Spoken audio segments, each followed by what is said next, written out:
కొబ్బరి పాలతో fish rice అయితే రెడీ చేసాం. ఎలా రెడీ చేసాం మన వీడియో అయితే చూసేయండి.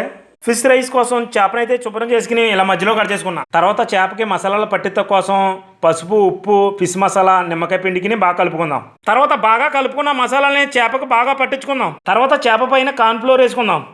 తర్వాత చేపని ఆయిల్ వేసి ఫ్రై చేసుకుందాం. చేప ఇలా బాగా ఫ్రై అయిన తర్వాత ప్లేట్లోకి తీసేసుకుందాం. తర్వాత రైస్ కోసం గ్లాస్ బియ్యానికి గ్లాసున్నర నీళ్ళు వేసుకుని అందులో ఉప్పు, పసుపు, అల్లం వెల్లుల్లి పేస్ట్ వేసి మరిగించుకుందాం. వాటర్ మరుగుతున్నప్పుడు గంట నానబెట్టుకున్న బాస్మతి రైస్ వేసేసుకుందాం. రైస్ ఉడుకుతున్నప్పుడు ఫ్లేవర్ కోసం 2 ఇలాచి, బిర్యానీ ఆకు, 4 మిరియాలు వేసుకుందాం. రైస్లో వాటర్ అంతా ఎగిరిపోయిన తర్వాత స్టవ్ ఆఫ్ చేసుకుందాం. తర్వాత చేపలో స్టఫింగ్ కోసం పెనంలో ఆయిల్ వేసుకుని ఉల్లిపాయ, పచ్చిమిరపకాయలు ఫ్రై చేసుకుందాం. ఉల్లిపాయలు ఫ్రై అవుతున్నప్పుడు ఉప్పు, పసుపు, ఫిష్ మసాలా వేసి ఫ్రై చేసుకుందాం. తర్వాత మనం ఫ్రై చేసుకున్న ఉల్లిపాయలని ఇలా చేప లోపలే పెట్టుకుందాం. తర్వాత దమ్ము కోసం సగం గిన్నెలో రైస్ ఉంచుకుని చికెన్, కొబ్బరిపాలు వేసుకుందాం.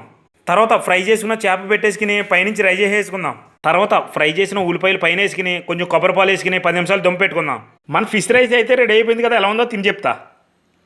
స్మెల్ అయితే గుమ్మలాడిపోతుంది. ఇలా రెడీ చేసింది అంటే చాలా బాగుంటుంది కదా.